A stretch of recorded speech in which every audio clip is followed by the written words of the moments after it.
Today, we're diving into the open seas with a review of Skull and Bones. You might already have some expectations for this title, but does it live up to the hype? Let's find out. Skull and Bones promises a thrilling adventure of piracy on the high seas. However, upon diving in, it becomes apparent that the core gameplay loop revolves more around resource gathering and crafting than the swashbuckling action.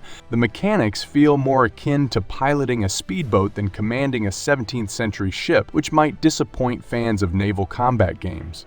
The stamina system adds an artificial layer to gameplay, and the constant complaints from the crew about being hungry feel out of place in a game about pirates. The combat itself, while simple and fun, lacks the depth and strategy one might hope for in a game of this genre. Maneuvering the ship into cannon range is relatively easy, and landing shots doesn't require much skill or intuition. The crew stamina bar adds some friction, but it feels more like a hindrance than a strategic element. Overall, the gameplay mechanics in Skull and Bones leave something to be desired, especially for those looking for a more immersive and challenging experience. Graphically, Skull and Bones doesn't disappoint. The ocean vistas are breathtaking, and the attention to detail in ship design is commendable. However, the overall aesthetic lacks the gritty realism one might expect from a game about pirates.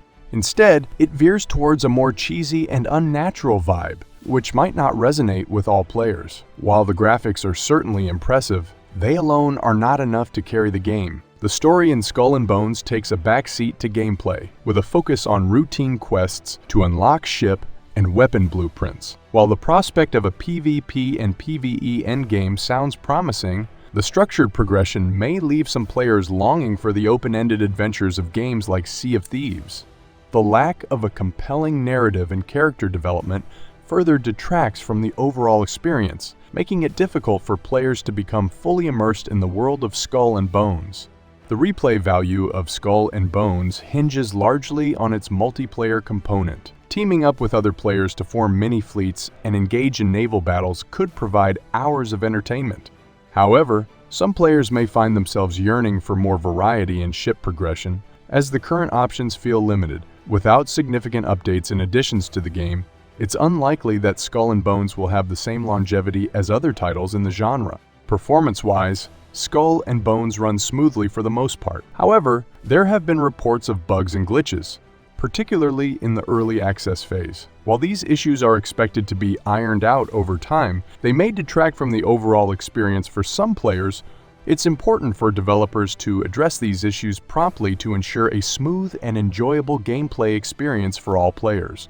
In comparison to similar games like Assassin's Creed Black Flag, Skull and Bones falls short in certain aspects. The lack of impact in naval combat may leave players feeling underwhelmed.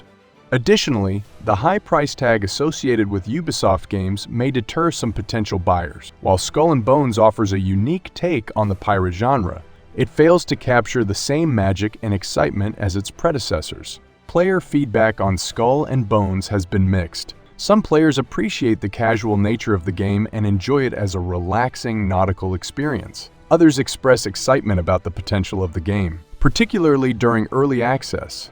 However, there are also those who feel disappointed with the lack of ship progression and believe that the game falls short in certain areas. It's clear that Skull and Bones has its fans, but it also has its detractors. So, is it worth playing? Skull and Bones offers an intriguing premise of piracy on the high seas, but falls short in execution. While the graphics are impressive and the multiplayer component shows promise, the gameplay mechanics and progression may leave players wanting more.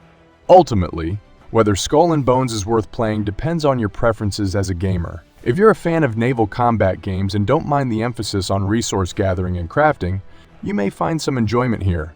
However, if you were expecting a swashbuckling adventure in the vein of Assassin's Creed Black Flag, you may be left wanting. As always, make sure to weigh the pros and cons before diving in. Until next time, see you in the next video.